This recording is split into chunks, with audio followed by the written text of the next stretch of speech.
What's up, everybody? Welcome back to the show. My name is Lance Isios. If you're just joining University of Adversity for the first time, welcome. All you regular listeners, welcome back. We got a great show ahead for you today. First off, I want to just say and acknowledge everybody who supported the crowdfunding campaign for my brand new book, Mastering Adversity. The pre-sales have started from March 1st. They go till April 1st. There's different packages if you want to buy the single book or the bundles. There's coaching. There's a University of Adversity Summit. It's going to be really, really exciting. So you have the opportunity to take advantage of that. We're off to a great start. We got a lot of work to go still. We got to, till the end of the month. So if you guys feel called and you liked any of my work on this podcast or anything up until this point, I highly recommend checking this out. This book is going to be about taking my story, my crazy journey, all the things I've learned, through my sports career, through transitioning into, the bar career, traveling, going into entrepreneurship, tragic loss, dealing with addiction, all the stuff in my story combined with personal development and healing on how to transition and how to transform yourself by the adversity and becoming a master at how adversity shows up in your life. It's going to be combined with all of the amazing guests, their powerful stories, their insight, and we're going to take it all. We're going to take the best stuff. We're going to take it all in, all the best insight, all the best stories and everything. And we're going to turn it into a book, a tangible resource for you to walk away with feeling inspired and educated.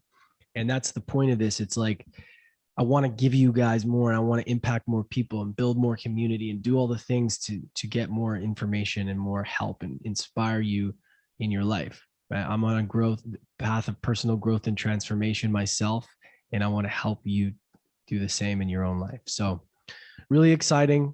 All the information for the crowdfunding campaign will be in the show notes. And then it's also in my Instagram on the link tree. It's at the very top, super easy. You can go in there and click it.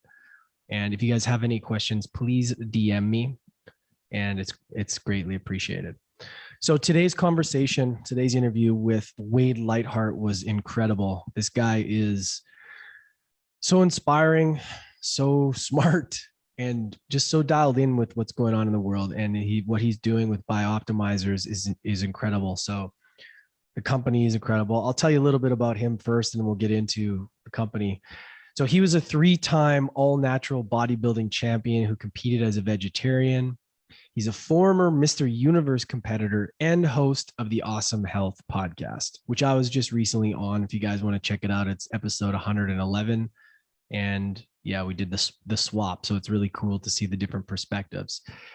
He's one of the world's leading premier authorities on natural nutrition and training methods. He's majored in sports science at the University of New Brunswick, fellow Canadian, and has authored numerous books on health, nutrition, exercise, which have sold in 80 countries. He also serves as an advisor to the American Anti-Cancer Institute and is the co-founder and president of BiOptimizers, which is a digestive and health optimization company. There we go. Wade, man. Good to see you again. Thanks so much for coming on the show. Great to be here. Yeah, great to have you, man. So, for all of you that don't know, I was just on your incredible podcast, the Awesome Health podcast. We had such an awesome conversation. I got to go into my story, got to kind of talk to you about a lot of the things. And now this is what I love about podcasting is that we're able to make these connections and then kind of do a swap. Yeah. Kind of like learn more about you and what you're doing, because what you're doing with BiOptimizers and the company and everything is incredible. And I can't wait to kind of unpack that, because there's so many people who are struggling with digestion issues. It's and bloating and gas and all the things. And it's such a key part in your well-being and how you look at life in general. Right. So I really want to dive into that. But before we'll do a little teaser of that, before we get into that, let's get in a bit of your backstory, because I know that you've had your share of adversity. So take it back to wherever you want to start, wherever you feel would be a great place to start, and walk us through a little bit on your journey of how you got to where you are today.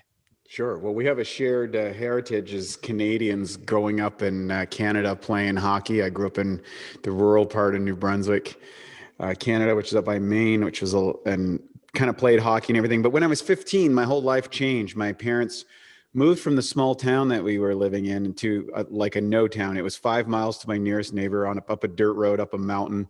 The telephone poles ended at my door. And so I was removed from a lot of the things that I was very passionate about, my friends, all of the lifestyle that I was used to, and I had a lot of time to spend by myself. The other thing is my sister at the same time, who was 4 years my senior, was diagnosed with Hodgkin's disease, which is a form of cancer of the lymph nodes. And I watched her go through the medical model over the next 4 years before she died at the age of 22. So right there, I learned that your life isn't a guarantee and your health isn't a guarantee.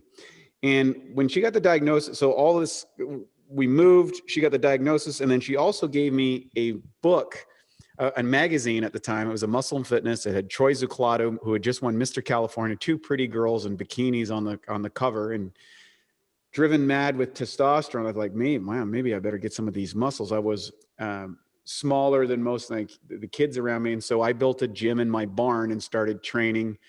Arnold Schwarzenegger at the time was the number one highest paid actor in the world famous, making movies, making money, competed at Mr. Universes.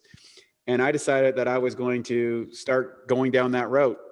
And he said three things in that book that I thought was unique in education of a bodybuilder. He said that you could achieve anything you wanted in life if you're willing to have a positive attitude, have self-discipline, and work hard. And now everybody I knew around me was working hard in kind of a rural environment, you know, whether it was fishing or in the forestry industry or farming. Like it was hard work. Everybody's all beat up by the time they're 40, 50 years old. They're done. Their bodies are spent. And I said, you know, I wanted a different path for me. So I started learning those things, went to university, studied exercise physiology at the University of New Brunswick. And then that was a very compartmentalized lifestyle. So they taught you a lot about different components, but there was no synergies. There was no, hey, this is the way to go. And so I took it upon myself at that point to just find mentors while working my way through virtually every area of the health and fitness industry. I was a sponsored athlete. I ended up working at a nutrition store, and then I managed a gym.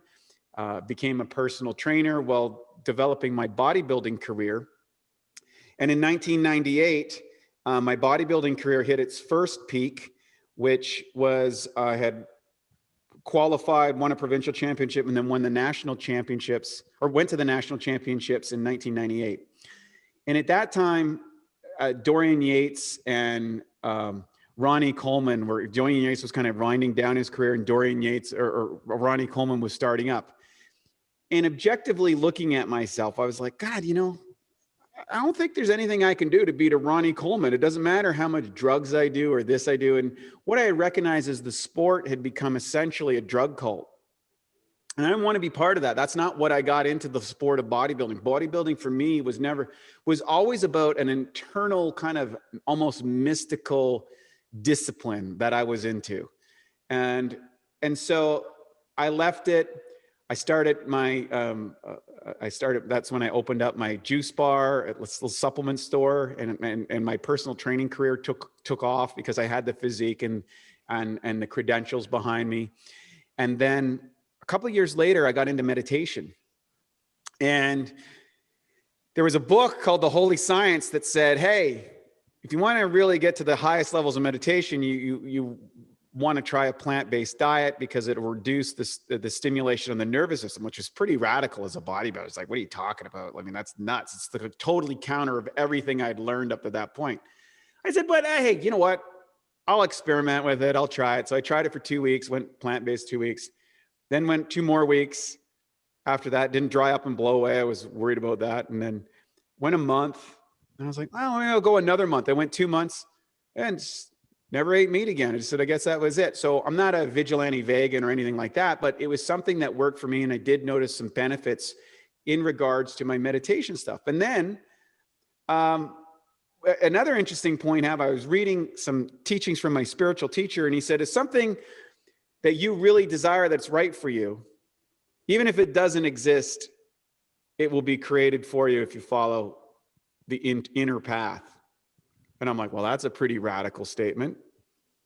I always wanted to compete at the Mr. Universe contest. That didn't happen because of all of these things that I thought were the circumstances, a reason why, drugs, all that stuff. But drug-free competitions had just started out. And I said, hey man, let's give that a shot. So I did.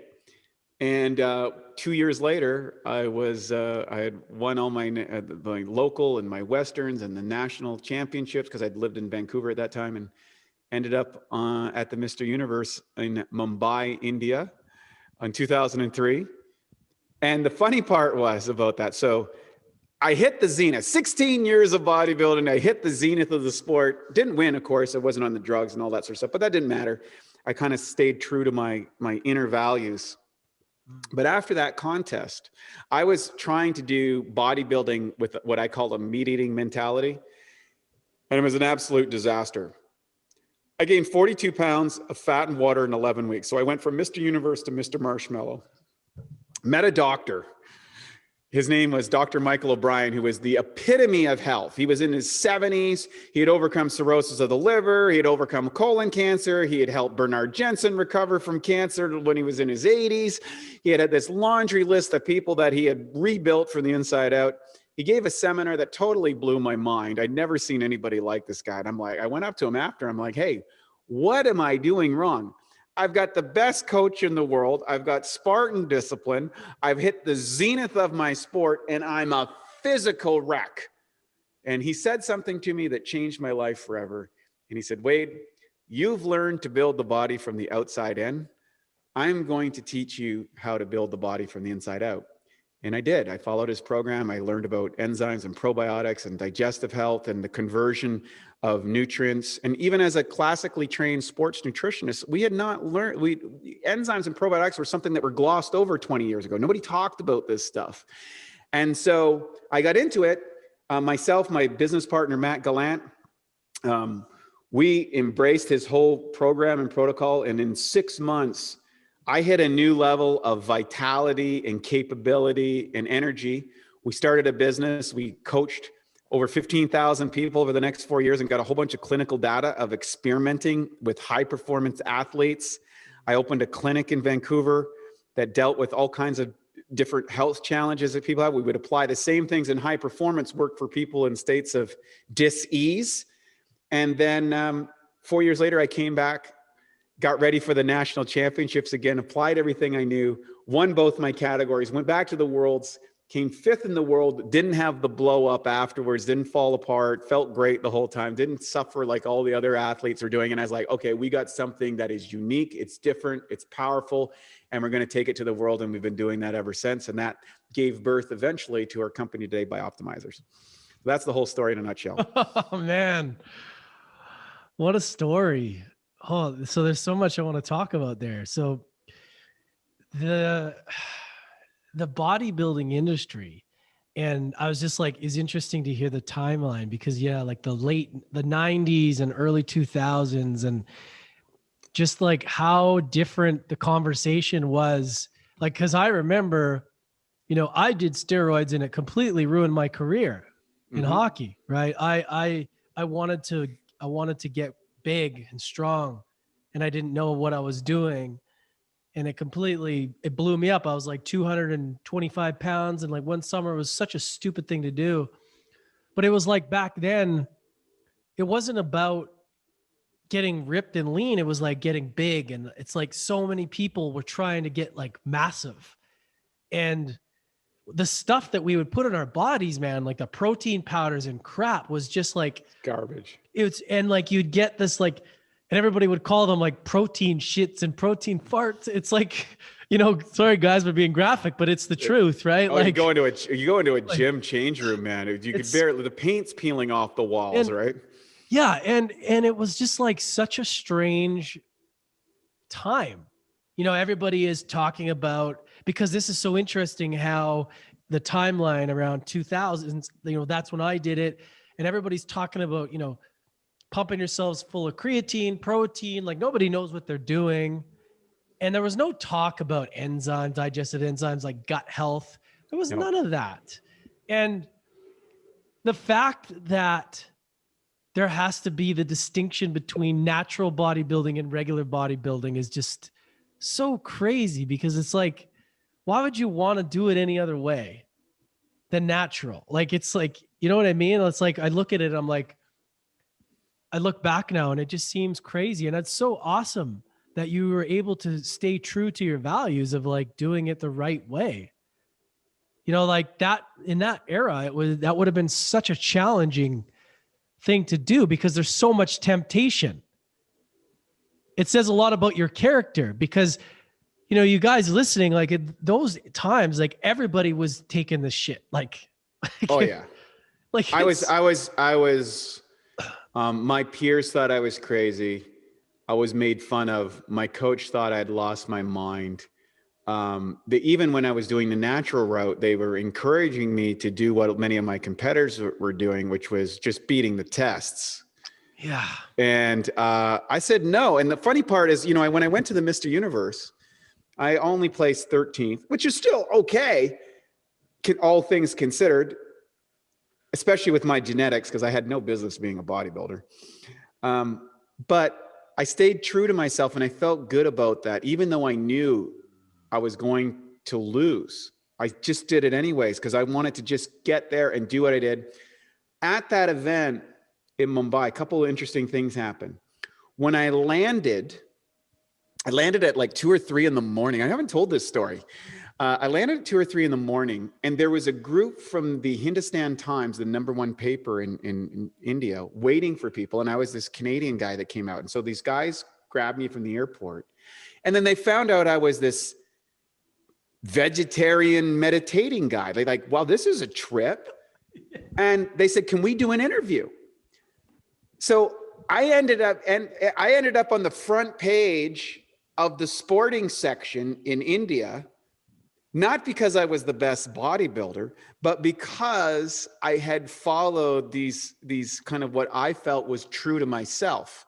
I don't want to say ethical because or moral, because they're just the things that I wanted to do, but they came true. Like my spiritual teacher had said, these miraculous things happen, and they were fascinated because when I left the drug-induced sport in 1998, there was a period between there and 2002, which you didn't talk about.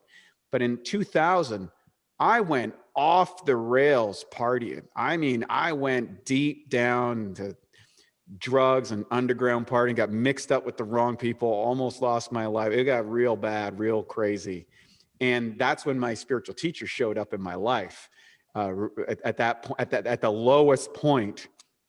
And, you know, coming around of it, part of my goal of doing drug tested competitions was like, hey, this is a way that I would have forced leverage on myself not to do anything that was, you know, slip back into that dysfunctional lifestyle. And later on, my coach said that was just the morning of the loss of my career. And it's quite common amongst athletes when the dream kind of ends. And it's even common amongst pros, ex-Olympic athletes, all these people that have a high level of collegiate athletes, all these stuff. It's very common that you get into some mourning process. He was a trained sociologist, which I think was interesting. And then coming around, and then after the Mr. Universe, Matt, my current business partner, says to me, dude, I have never heard of anybody that's a vegetarian bodybuilding guy that went to the world championships. We could build an online business and sell courses to people. And I'm like, nobody's making money online. That's crazy. He's like, no, I got online. And it's like, I didn't even own a computer. I built my first course on do you remember? I don't know if you guys remember those internet cafes. Oh yeah, man. I didn't own a computer, didn't own a laptop. I wrote the course on an internet cafe. We started selling it. We started making money out of the gate. So I might be the only person in the world that had a successful online internet business and didn't even own a computer at the time. Wow. That's such a cool story, man, because yeah, back then it was a different world. Things shifted a lot in the last 20 years, man. You know, it's pretty insane when you think about it. There's something there you brought up about life after sports or life after the athlete. And you nailed it, because I went through the same thing. Yeah. And you become this person and you have your eyes on the prize and your whole identity is based around this athlete. You get rewarded for performance. You get all this, you get all these things, you earn these accolades. And then when it's over, it's like, now what? And if you don't have the tools, which most didn't growing up, you don't have the tools of like, hey, maybe this isn't going to work out. Like, you know, there's a chance. And to like, you're going to need tools. You're going to need to reinvent yourself, because whether you make it or not, like, it's important to be able to pivot. And it's so common amongst athletes to go down that spiral into the shit, into the darkness, into the drugs, alcohol, because it's like, well, who am I now? I'm nobody. I'm a failure, you know? And I just think that's such an interesting transition from life after sports into the next thing. And what's interesting is like when watching somebody come out of that, because you see a lot of professional athletes go into that darkness. Yeah. And, you know, one of my buddies, good friends, Joe Hawley, played in the NFL, and his program, one of his programs is helping guys do that, go into the next level, which is like, what do you do after being an athlete? And it's interesting to see what people decide. Like, how long do you want to sit in that area of self-loathing and destruction before you decide, all right, you know, I'm worthy of more success. I've created this already. Why can't I do it again? Right. So it's so interesting to hear you, because, you know, I can fully relate. And I spent years in that space, man, like feeling sorry for myself and not knowing like what's next, you know? Yeah. It's such an interesting dichotomy, because the principles of becoming a great athlete, whether you make it to the top of the food chain or not, are very applicable in other areas. However, so few athletes, when they come out of their sport, recognize that they got to start at the beginning, but they have the process, they have the mindset. They've just got to learn to move it into a direction. Hey, I'm going to do this in business. And I was fortunate. I had my spiritual teacher was a very big help, and I bought into that. But I had one of my coaching clients, one of my personal training guys. He was a very successful business man, and he became a mentor of mine, and he's still a mentor of mine today. And he said to me something that struck me funny, because I was admiring his business success. I'm like, wow, you made all this money, and you've had all the success, and you know all these people. And I was like, wow, that's really cool. And he said to me one day, he's like, no, what you've done is way harder than anything I've done.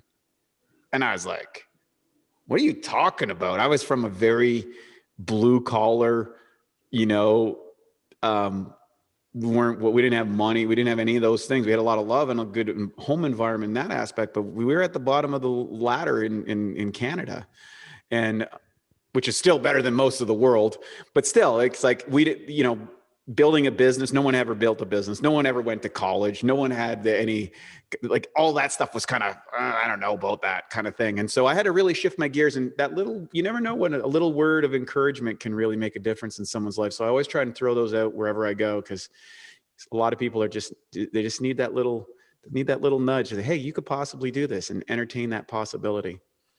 Yeah, that's a great point, because I think that is what this just came up to me, is that makes a great leader. Being a great leader is seeing these things in people and being able to pull it out of them, right? Like, because people have asked me before, like, what makes a great leader? And for me, the best coaches, the best leaders, whatever you call them, are the ones that can see the things in you that you may not fully see yourself. Correct. And they could pull that out, and they know how to push that. And I think that's so important, to be able to do that with people. You know, when you know that, because sometimes we assume that people can see themselves the way we see them. And we're like, don't you see? But they don't. They lack it. You know, I know that myself. Someone, you know, when I doubt myself, someone's like, do you not see like what you're, and I'm like, fuck, yeah, you're right. Okay. But sometimes you just need that. And I think that's really important in really like encouraging people, because it's so easy to get stuck comparing yourself to everybody. Or because you failed in the past, or because you learned a lesson and didn't work out in your favor, that now in the present moment, that's the way it's going to be. Right. Yeah. Really powerful. And I think my best quality was that things never came easy to me. Like, I mean, I didn't win my first bodybuilding show for 10 years. I was asked on a business podcast not that long ago, it's like, what was the number one reasons for your success? And I was like, I don't know. I think I was either too stupid or too stubborn to quit. And they thought I was making a joke, but that's actually the truth. It's like, I just didn't know any better. Do you think though, well, in my perspective, that your spiritual practice that you had in your life kept you grounded and focused on the goal, right? Like, how much did that help you? Because so many people get into things and they don't have a center point. They don't have something that they can like connect to and like, visualize, and they fail because they're not able to really have that with themselves. Like, how much did that help you in creating what you've created? It's everything, because I would say up to that point, the accolades or the benefits of success was not built on foundational principles. You were just kind of going along what was expected or within the context of the world. And if you do that, no matter how much money or fame or possessions or whatever you have, there's no meaning in it at a certain point. And so when I cultivated a spiritual practice and through meditation, contemplation, spiritual study, what happened is all of those things that came, whether they came fast or sometimes they went and all that sort of stuff, there was a deeper and richer perspective on everything in life. First and foremost, I recognized, I got to the point where I recognized, hey, everything that we have here is borrowed. If I own a house, right? Okay, well, at some point I'm going to die. Well, do I own that house anymore? No.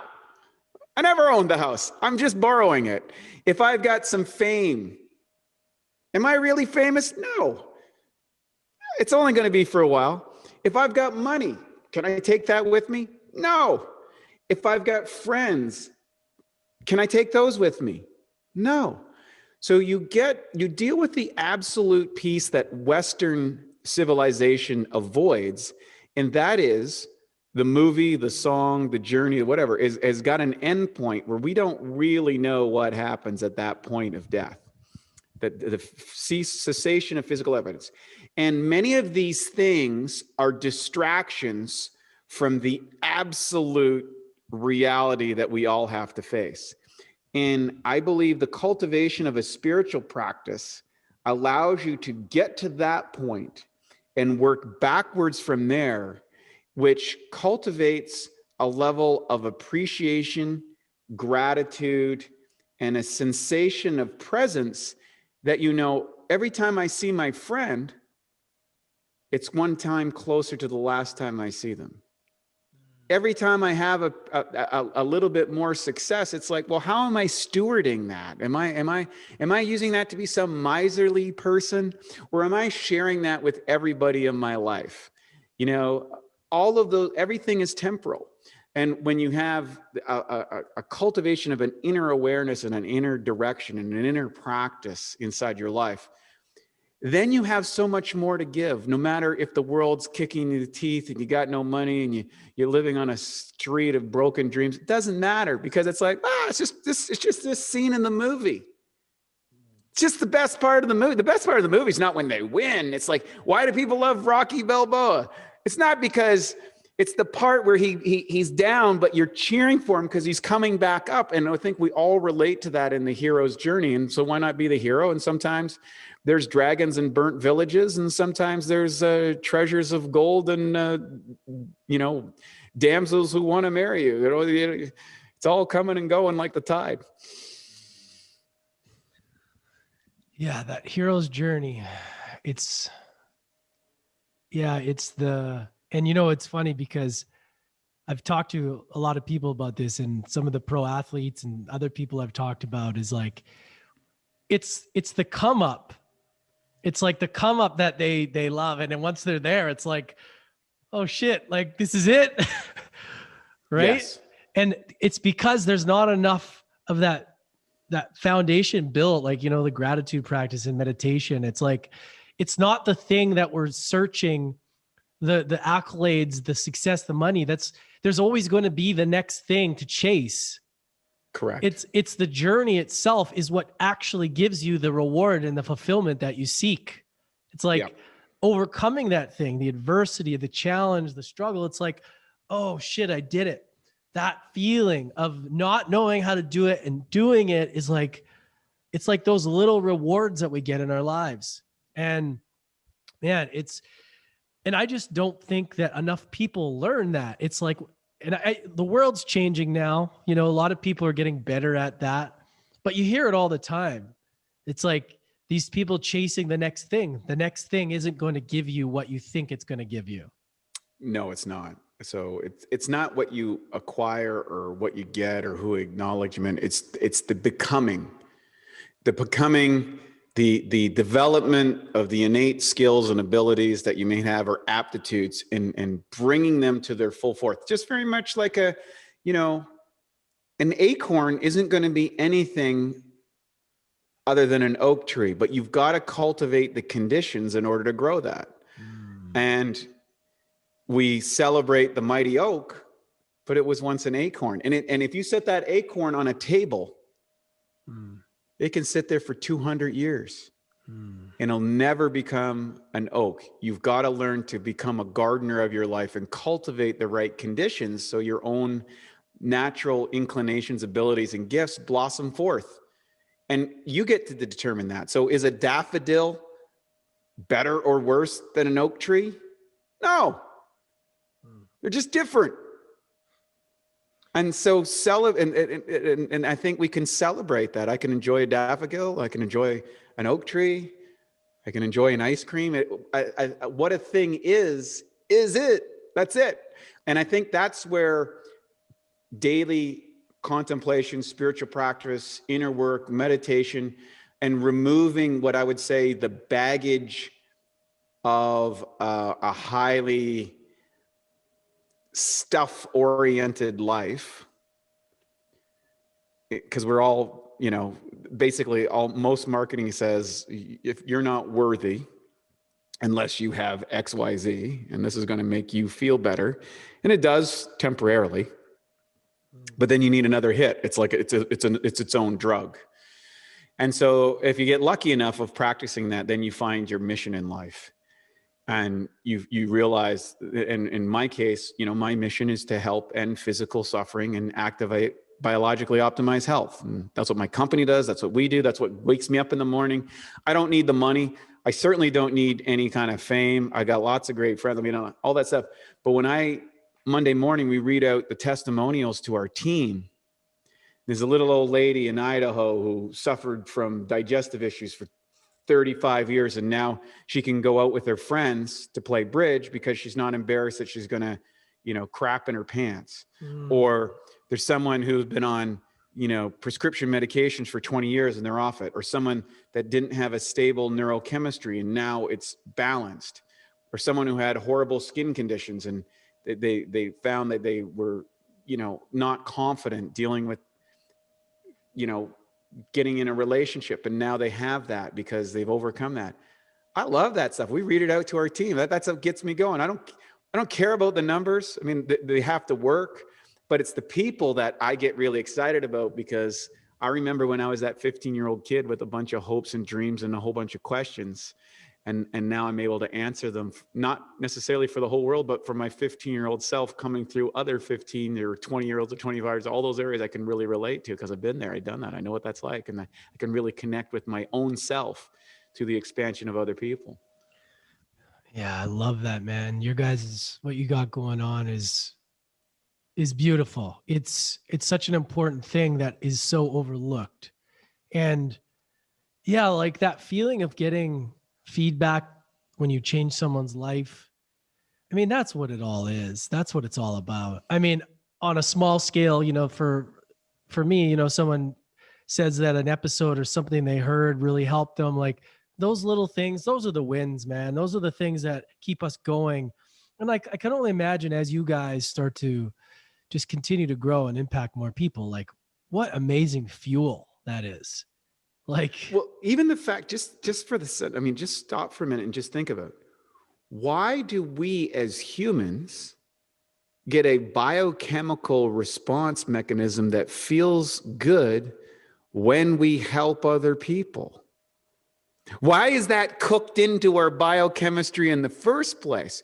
So it seems that there is an innate design in the universe itself for us to reach out and connect with other people in a social structure, in a business structure, in a relationship structure, whatever those connections are, that has a reward system that makes us want to do more of it. That in itself is pretty amazing. And one of my teachers talks about when he had people that he was an advanced psychiatrist, and he used to take people who were really suffering from depression or things like that. He's like, okay, I'm not going to treat you unless you get a dog or a cat. I'm like, why? He says, you need to care about something other than yourself. That's such a good point. And half the people would be corrected just by getting a dog or a cat because it got them out of their sad story. They had somebody that got up in the morning they had to take care of, and they started getting a positive biochemical feedback loop because they fed the cat and the cat purred, or they took the dog out for a pee in the park and they saw the daffodils, which they were, focused on the sucky aspects of the life, which may very well be real.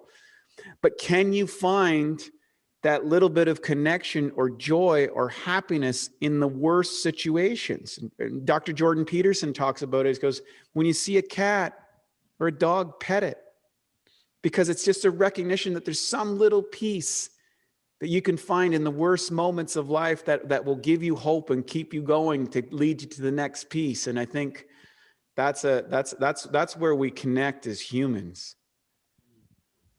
Man, it's beautiful. So true. Gonna have to contemplate on that, man, because that point about having something other than you, like even a plant or an animal, it's so important. Something so simple like that, I think a lot of people miss. And he wouldn't work with you unless you had that. It makes total sense. And so before we move on, I really want to like pinpoint something here with BiOptimizers, and just for the listeners out there who are curious as to gut health. And if they're sort of new, they've heard the buzz, they've heard that healthy gut, leaky gut, all the terms. First of all, what causes digestion issues? Like what are the main things that people in everyday life are putting in their bodies or doing to wreak havoc on their digestive system? This is going to blow people's minds. It's the unintended consequences of technological innovation over the last 80 years. And if you go back to World War II, at the turn of the century, 98% of the people grew their own food, had their own animals, all that sort of stuff. And you got all your food in a local environment in a relatively whole state. In 1945, the United States dropped a nuclear bomb on Japan, 2 of them, as a matter of fact, and ushered in the end of the war. And after that, because of the war, ushered in technological innovation, radio and telecommunications, the movement of shipping all over the world, planes. What happened is people started moving from the farms and rural areas and things like that. They started moving into cities and taking on manufacturing jobs in the production. And the United States became the dominant manufacturing arm of the entire world, and also the promotionary arm of the world, and went all around the world. So now people wanted coffee from South America. They wanted orange juice from Florida. They wanted, pizza from Italy. They wanted cars from Detroit. This started to happen, which we take for granted nowadays. Now, what happened, there was also a explosion in the population. All these people started having all these kids. There was more money. There was more vibrant things were happening. And so the governments of the world started to realize, like, whoa, we're going to run out of food. So they decided to incorporate government run food boards and production, and agricultural boards and regulatory, and we had to get all these different staples. We had so much wheat and so much potatoes and so much soy and so much rice and so much grain and all these kind of different things. And they started moving into large monoculture corporate manufacturing institutions from the rural farm. And in the old days, you'd grow carrots this year and potatoes next year and peas next year, and you would crop rotate. Then you would grow hemp one year, plow it into the ground, let the microbes rework that soil for a year, go fallow for a year, and then you'd start the cycle again. Well, when they went to monoculture farming, they started producing just massive amounts of these standardized crops. And what happened is the food quality started to go down. So they took the leftover nitrogen, because they still couldn't meet the food supply demands, which was left over from the old bombs, put that on the soil because it grew the food better. Well, it grew the food faster, but the nutrient quality went down. The plants gave up protein content, which was part of their protective mechanism against pests. It gave up that to make enzymes, and they used the enzymes trying to get the minerals and the vitamins out of the soil, which wasn't there anymore after so many years of soil degradation. So guess what? The plants started to get infected. Pests started, bugs, blight, all these things. So then they went, oh, what are we going to do now? Well, we're going to invent all these chemicals.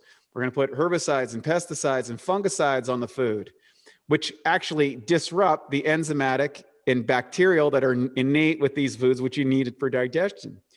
And so we took that, and then because we were shipping stuff all over the place, we pasteurized everything, and then we packaged it, and we irradiated it, and then we added food colorings and food dyes and food additives for taste because it tasted like garbage and had any nutritional value.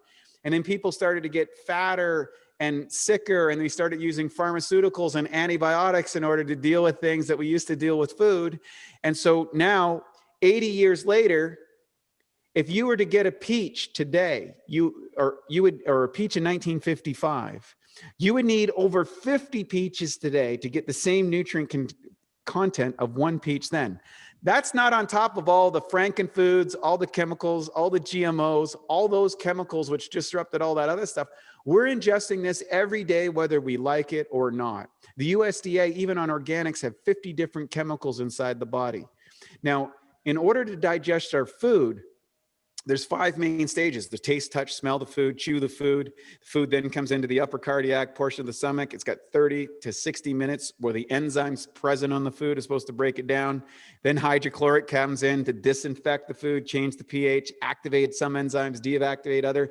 It then goes out of the intestines into the intestinal tract, where the bacteria, which we live in a symbiotic relationship with, will convert that food into energy units or building blocks.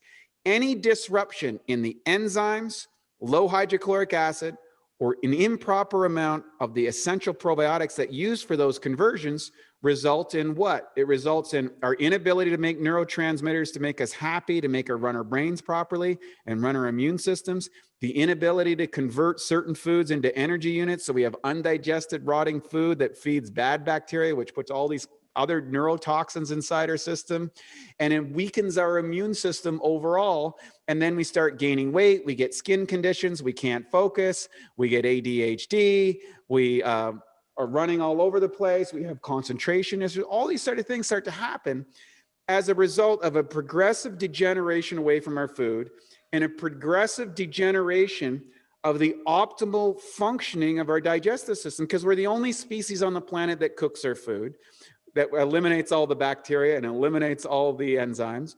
We're the only species that puts chemicals all on our food. And we're the only species who makes these genetically modified foods, which the millions of years of evolution haven't adapted to digest. So all of these lead to digestive distress. And it's exactly why in 2003, when I was using like cheap, ineffective proteins and things like that, I just had a buildup of undigested proteins. My joints hurt. My brain was foggy. I gained all that weight after the unit. And I was supposed to be like the guy. I mean, I had people, like I had a trainer, like I had all the things. And I didn't know what I didn't know. And that's why once I figured it out, thanks to that chance meeting, I was like, I got to go on a mission, because I know where the train is going for humanity. I knew it then. It's gotten worse. I mean, right now today, 13% of the emergency hospital visits are gastrointestinal related issues. 100 million people, that's a third of the population in the United States, are suffering from digestive stress on any given day. 25% of those are on prescription medication, and the list keeps growing. And there's a lot of evidence that heart disease, diabetes, and cancer are also related to auto-intoxication and the inability to convert what they're eating into the healthy components and the associative damage that many of those foods are doing to the body. So I'm on a mission, and we have been at BiOptimizers ever since that chance meeting with that doctor, and said, obviously, we were put in this place. We're going to continue doing this to the end of our days, because we know that if we don't, the generations to come are in real trouble, because they won't even show up. We won't make it. And we see that happening now. Wow. It's incredible. It's mind-boggling. There's so many words for that. What would you say is the biggest culprit today that people put in their bodies, like that is causing the most havoc? That maybe 3 things that people should eliminate today that would, at least help bring down some inflammation or some gut issues. Where do you see that? Like, what are 3 things you think are the most important? I would say the most common elements for people, trans fatty acids. The damage from those is horrific. So fried foods, essentially, everything that's fried, everything that tastes good. I would say gluten products, for a lot of people, just can't digest it. It becomes a real problem for people. And then I would say genetically modified foods, and concordant to that, I would say a lot of the dairy proteins that people can't break down. Those are the 4 horsemen of the apocalypse, I think, for digestion wise. And then a reliance on pharmaceutical drugs, which mask the symptoms but don't treat the cause. Yeah, I mean, a lot of that stuff any sort of that medication throws the gut off completely. Correct. And it causes you to have to take other things. Yeah. So trans fat. So let's break that down just for people. So things such as canola oil, cottonseed oil, like all that. Yeah. Like, what are some of the oils? Because well, you just nailed it. Those are some of the big ones. I think canola oil is probably the biggest one. It used to be called rapeseed oil. It doesn't metabolize by the body very well. It's an absolute, it should be banned. I think it's terrible for people. Anything that's been fried. So even a good fat, if it's been in a deep fat fryer, it mutates the structure of that. And there's 2 things that happen. It creates such havoc in the body. Our body releases heroin-like chemicals in our brain that we then become addicted to. Right? We don't become addicted to the food. We become addicted to the drug response inside our inner pharmacy to it. I think that's a real problem for people. I think there's so many people that just can't handle gluten, particular. So if you're going to eat gluten, and you can minimize the effects through the use of enzymes and things like that as you make the transition. But the more that you get that stuff out of your diet, the better off that you're going to be in the long run. And genetically modified foods. The reality is the total collateral damage of that, we just don't know. It's undetermined. What does your ideal plate look like? Like, what is when you want to win and you want to have, this is the power food. This is like, I'm going to own the day to day. What does your plate look like? Great. Very simple. So I'll run you through yesterday, let's say. So this morning or in the morning, I had some fruit in the morning, along with 50 grams of pea, pumpkin, and hemp protein with some essential fatty acids, right? I used some Udo's oil in combination with that, had that.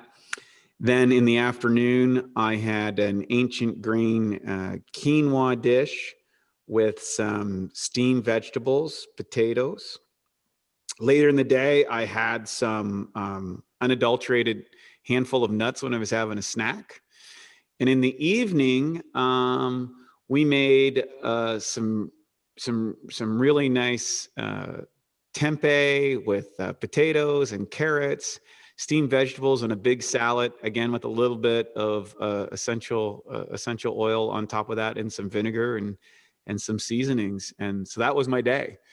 And felt great all day, felt powered up, took enzymes and probiotics with each one of those meals, and some hydrochloric acid to make sure I had full digestion. And yeah, it's like every day is kind of the same. That doesn't mean I don't go out, like Super Bowl comes up, sporting event. Yeah, I go and I hog down with the rest of them. Don't get me wrong. I'm not some perfect citizen. I slug back the chips and dip, and although all my friends say I get the best snacks ever, because I get these like kind of ultra pristine, organic, ultra expensive snacks. Yeah. But I still love all that stuff. You know what I mean? But I do have the digestive aids in order that I can break it down, utilize it, and eliminate any of the waste products, so I minimize the damage. Yeah, that's what I was going to say. It's like if you set yourself up for success in your gut, you can handle that stuff, and it's not going to wreak as much havoc on your body, right? Correct. And I've got mitigations for just about everything. Like we create gluten enzymes. Yeah. We create a proteolytic enzyme. We can digest anything. We've got a keto, we got probiotics that'll break down any undigested proteins, which cause inflammatory responses.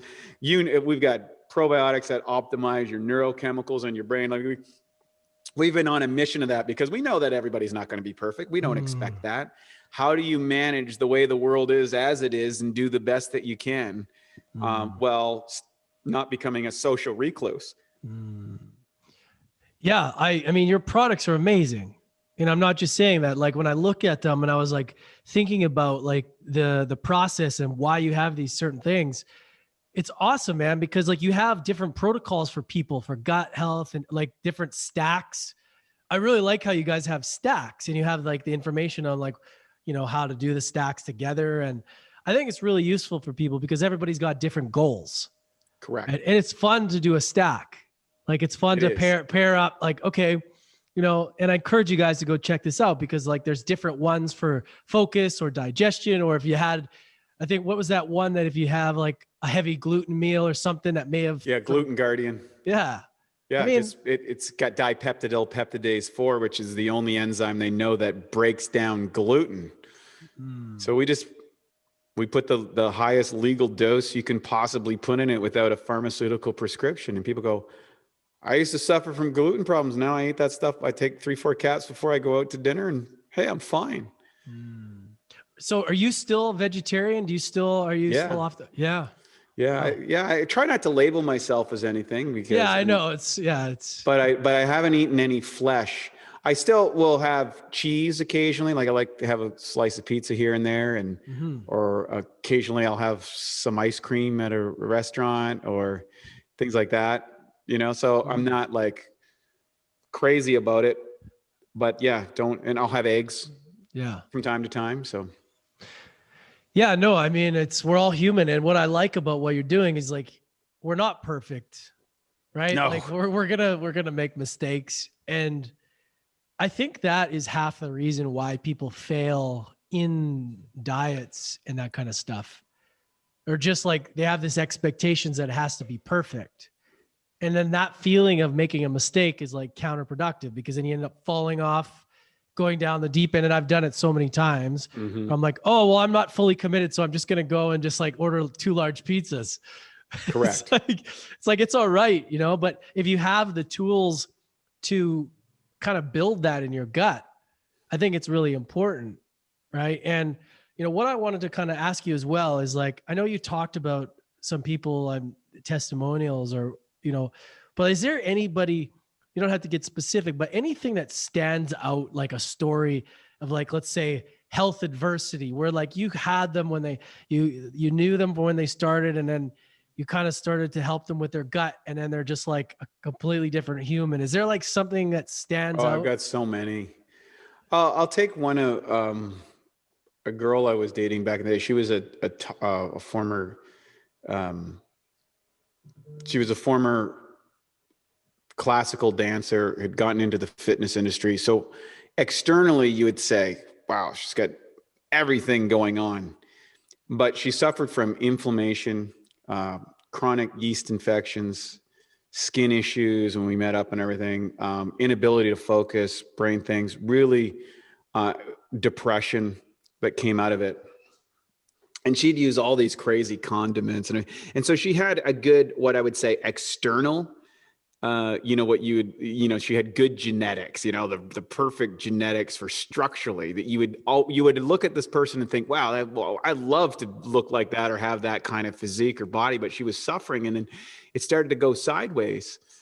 And I introduced her to all these concepts. And within 1 year, all the skin conditions went away. The chronic yeast infections went away. Her ability to focus, she developed a new career. She ended up developing a whole new life and started now teaching other people how to do that. And she's extremely successful in helping other women lose weight and get into their top shape and to develop a kind of a balanced focus of life and to overcome neurochemical imbalances. And so I watched that whole journey. And then the funny part is so many times we will look at somebody whether it's a famous person or a fit person or someone that we admire, and we kind of ascribe that they have some perfect life, but they're suffering on some level, just like everybody else. And she was, and she made that transformation. So that was an awesome story that I watched from start to finish. And now she's developed a wonderful career in the industry, which is great. And is an advocate for the products, obviously, but that's cool. That's an extra cherry on top. That's really cool, right? Man, I mean, there's so many people that can benefit from that. Mm-hmm. Like the gut is everything. And it must have been fun for you cause you've been doing that, planting those seeds about that, the gut being so important, and then kind of watching everybody sort of evolve and sort of buy into it, because it's been a real process over the last few years, cause I really got into this world probably back in like 2009, 2010, Dr. Joe Mercola, then Dave Asprey, Bulletproof. Yeah. And like, that was the time, Ben Greenfield, all these guys. And like back then, that was when I remember hearing about it. And it's just been interesting to see it develop as to like what people thought was the reason, what was important, to now, you're really focusing on the gut and like how people are buying into that. How does that feel to see that shift? Oh, it's amazing because, Matt and I didn't even pay ourselves for 10 years. We went through all the challenges of the entrepreneur, but we were so clear on the mission that we never gave up, even when it was dark, even didn't work. I mean, our products are at the premium level. We don't cut corners when we make products that work. And we don't have the margin of other supplement companies. We make it so people don't have the risk when they try it. If they're not blown away, it doesn't fix their problem. We just give them their money back. We give them the education around it. We just really de-risk the whole thing because we're committed to it, and we can only help the people that we can help. We're clear about that. But we stayed with it because our own lives were transformed so much, and the people around us that we dealt with are transformed. So we were like, we can't quit. Just because we're not making any money we can't quit. We got to keep going, just because we always kept going because the mission drove us. And, now it's like worldwide success and we get all the accolades and all this sort of stuff. But you know what? I still put my pants on the same way. Yeah. I still eat the same food. My address changed a little bit. The car I drive changed a little bit. That's it. Yeah. That, like all that other stuff. But the fact that I know that they're right now listening on this podcast, there's people suffering. I know I can help. I know when I walk down the street and see people on the street, I know there's people I can help. There's people that, I'll get on a podcast or an advertisement or a clickbait or run into people or whatever. I know I can make a difference in their life because I understand this part of the human existence story I've gone through it, and I've seen tens of thousands of people go through it and have their lives transformed. So I know that there's literally millions more out there to be helped that are looking for answers or don't even know what the problem is, that I've got to get this message out. So when I wake up every day, I'm thinking about those people. And this is my purpose in life. This is my existence. This is my mission. This is what I'm supposed to do. We're here to help optimize humans in a technologically advanced world. So we need tech to counter the tech, right? Yeah. I mean, I love that. I love how clear you are. And it's amazing, dude, because it's such an important thing. And you also have, so I just want to ask one more question about these products, about your magnesium, because your magnesium is well known as the best. You see it promoted everywhere. I mean, I've seen JP Sears be promoting it like crazy. Yeah. If you guys haven't checked it out, like, why is this so good? Why is this important? How does that tie into the gut health? Because, man, when I tried it, I did it for a while. It was excellent. Like, magnesium is something I need to calm myself down, to be able to sleep, to be able to, like, in this chaotic world. How does that all tie into gut health? Well, again, the importance of finding mentors and people who have been there, done that. One of the things that I learned through farming practices in North America is that magnesium is the most deficient mineral in our food supply in North America. Second thing is there's been a big marketing campaign for the last 40 years that you need calcium, and calcium and magnesium exist in a 2-to-1 ratio, and magnesium being the control. So when people have a lot of calcium in their diets and low magnesium, you start dumping calcium out of the body, which isn't a good thing either. The third thing on top of this, in a highly technological world where we're subjected to electromagnetic radiation and from cell phones and electricity and all this stuff, our burn rate of magnesium is much higher than our ancestors. So we're deficient. We're taking in too much of one mineral and not enough of that.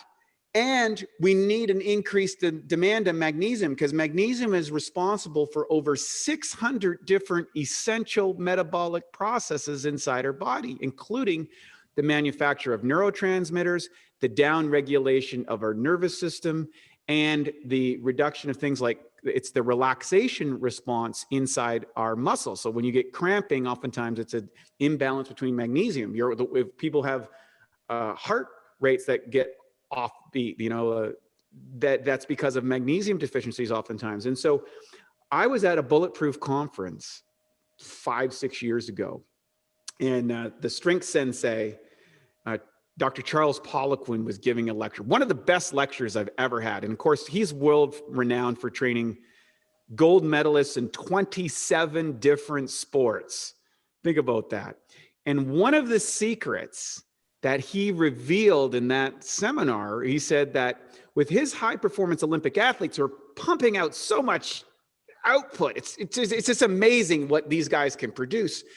They had unique demands on their nervous system. And he said one of the things is they would deplete magnesium levels. And to keep them pumping at that rate, they needed more magnesium. And he said there was different types of magnesium that were uptake by different parts of the body. And I was like, that's great. Now, being a high output kind of guy, so I watched that. So I'm like, oh, that's cool. That's really interesting. But I was running 3 different businesses, living in a foreign country, grinding. I'd literally worked for 2 years straight, 14 hours a day, so much that when I was wanting to take an afternoon off to watch a football game in the playoffs, I felt guilty for sitting there for the 3 hours during the game. I had to work myself, and I got really stressed out and burned out. I was using stimulants in order to keep going, running on the caffeine trail, and I would say nervous system stimulating nootropics and things like that to keep the brain going. And I thought, hey, I'm an athlete, I could do it. I'm grinding, I'm fighting, we're an entrepreneur, we just keep going. And I burnt out. I blew out my adrenals, my nervous system was down, my brain was down, I wasn't myself, didn't have the mood, didn't have the drive. And then a little reminder came in from that webinar. I was like, God, maybe I look into magnesium. I did a SpectraCell test. My magnesium levels were absolutely in the toilet. And my ND says, you need some magnesium. So then I say, well, what magnesiums do I need? Well, it turns out there's all these different types of magnesiums. Now, being in the nutritional supplement industry, I know that there's a big difference in quality and direction. And then that seminar, I was like, well, I need to reverse it. So me and Matt went crazy, as we always do when we get into something. And we bought every kind of magnesium on the market. I literally had my whole counter with all these different types of magnesiums. And then we got spreadsheets and we started, okay, how much can I dose up on this one before I get the runs? You know, and we started charting these. And then we narrowed it down to 7 different magnesiums that seemed to be uptaken by the body, that didn't give you the runs, and that we could load up into the system, because there's another thing we call the bucket theory of nutrition. It's in the Awesome Health course that we give away, which in orthomolecular nutrition, you want to dose up till you get the optimal, like you kind of systematically increase the dosage till you can't tolerate anymore. And then you titrate back down till you live just the amount that you want. It's kind of like if you have a hole in the bucket, it's your burn rate.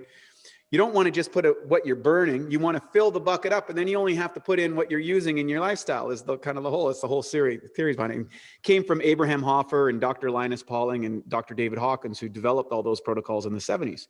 So we applied it to magnesium. And all of a sudden, I started sleeping better. My mood started to come back. I started feeling good. I started to relax. I started like, wait a second, maybe I should drop one of these businesses. I need to kind of build a new life, right? My relationships got, like, everything got better. And so we took all those things and said, well, I'm tired of spending all this money a month on all these different magnesiums and trying to do like a algorithmic mathematical equation to figure out how to do this. Why don't we build our own? Well, we ran into some problems. It's like, why didn't everybody build like a magnesium that had all of them? Well, the problem is that the different magnesiums have different sizes, and they don't all fill it into a pill that well. So we made the first, they stick together. We don't want to put any, what they call excipients, which are the flow regulators that allow things, and all that magnesium stearate and polymorph of this and all these kind of silicon dioxide. These things aren't good for you, and we don't put that stuff in your site. So we're like, well, we need the right flow regulator. So we got that in there, but then the capsules wouldn't fold. We couldn't get the right machine to let it flow through.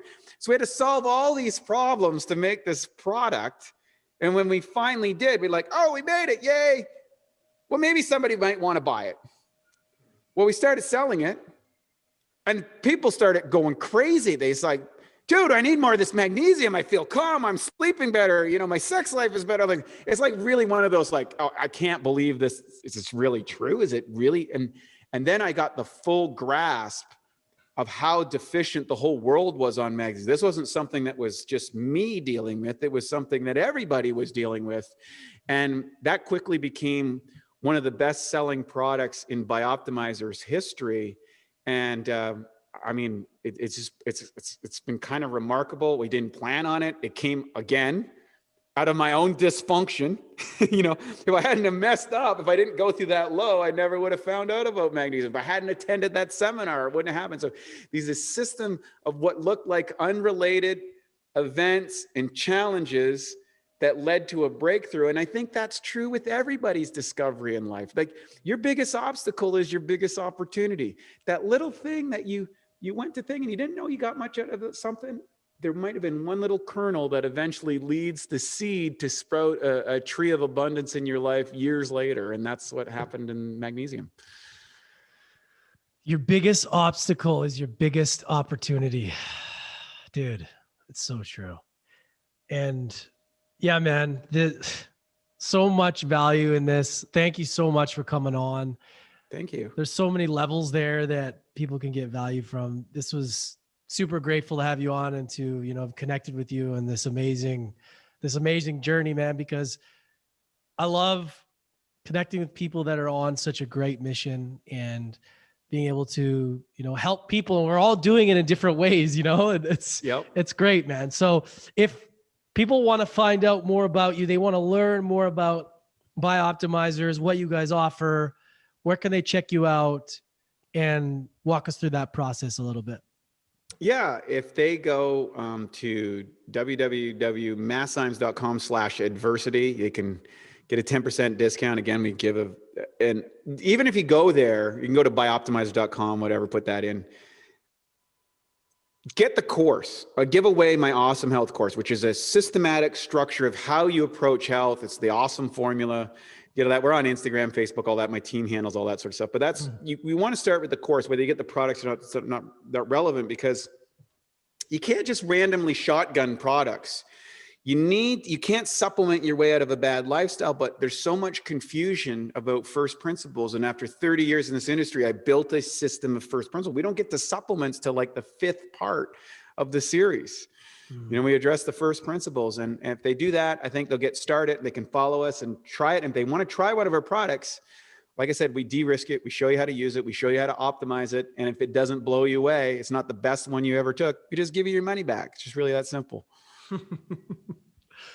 Love it, man. It's and of course your podcast, the Awesome Health Podcast. Yes, and we had the Awesome Health Podcast, which I think your edition just went out the other day. Yeah, it did. One last question before we just end this and wrap it up.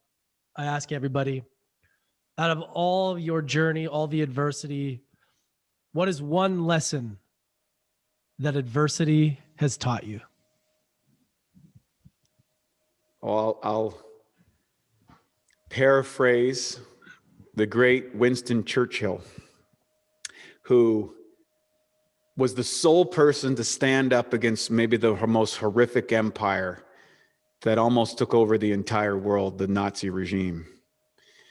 And he said, he gave a lecture, I believe it was at some famous Ivy League university. He walked onto the stage and they said, well, what do you have to say?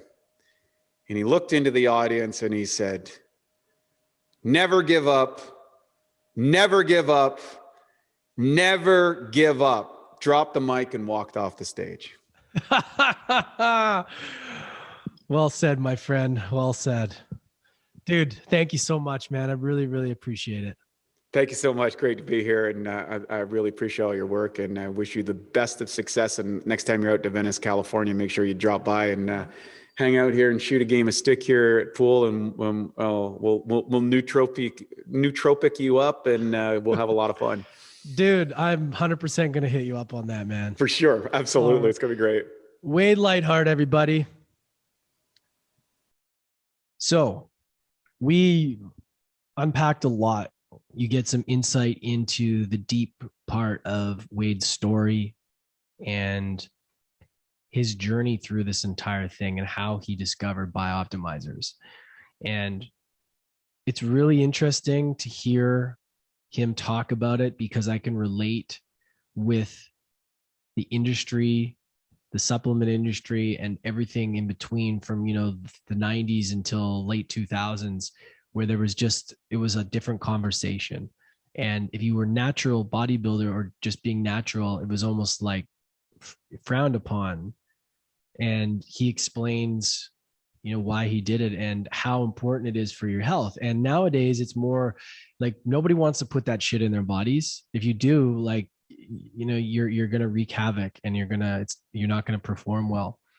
There's so many people that don't have the right gut health, don't have the right things in their body, and it causes a lot of problems, right? Our gut is connected to our brain. And talk about adversity. Like, if you're facing a challenging situation, and you're putting shit in your body, well, you're not going to be able to look at that situation from empowerment. You're going to probably be a victim. Because you're not feeling good. So that's why these conversations about health and what do we put in our body and how we take care of our gut is so important. Because if you're feeling good and your body feels good, every situation you look at is going to be easier, because you're feeling good, right? Like, why not give yourself a chance? So this conversation was incredible. So if you really want to learn about digestion, want to learn about what to put in your body, what wreaks havoc on your gut bacteria, and how to fix it, this is the episode for you. I really believe that everybody listening to the show can get a lot out of this. I know some episodes aren't for everybody, but this one is like, add this to your list of must listens, because it's super, super valuable. get out a notepad and pen, a paper, whatever, or copy it in your notes. I highly recommend it. And you guys, if you are new to the show, please leave us a review on Apple if you get value from it. And if you aren't subscribed, hit the subscribe button. If you're watching this on YouTube, please subscribe there. And we love to see the comments and keep this thing rolling. Also, make sure we'll have in the show notes all of Wade's information and BiOptimizer, and there's a discount code for you there that you guys can take advantage of. So, and I highly recommend it. This company and these products are incredible. So that's enough for me. Enjoy the episode, everybody. Wade Lightheart coming right up. Thanks, everybody. Please leave us a review if you got value from this on Apple. It really helps. Also, hit the subscribe button wherever you're listening to this so that you get notified for when the episodes come out, and leave a comment on YouTube if you got value. We also have an episode on the Awesome Health podcast together, Wade and I. So go check out that. And he's got amazing guests also. And BiOptimizers, I can't say enough good things about this company. Go check it out. Follow him on Instagram. All the information is in the show notes. And yeah, Wade's a great guy, and his story is so inspiring. He's just such an authentic dude with lots of values, and it's really, really awesome. So thanks, everybody. Make sure to go check out the crowdfunding campaign as well. If you get value from this podcast and you like the work that I do, I really am reaching out to all of you to help support this. We're trying to build this. We are building this community, this tribe for University of Adversity, to be able to impact more people, to be able to help inspire personal transformation and growth worldwide. And the healing and all of this stuff comes from sharing your truth, being vulnerable. And we're packaging all that into a book with all the guests I've had, all my story, so that you can have a tangible resource that you can use to get through what you're going through and speed up the process of your struggle to break through as soon as possible. So I love you guys. All the information to check out, Wade, is in the show notes. All the stuff to check out, the crowdfunding campaign for my brand new book, Mastering Adversity, is in the show notes as well for the crowdfunding campaign. Much love, everybody. Catch you next time.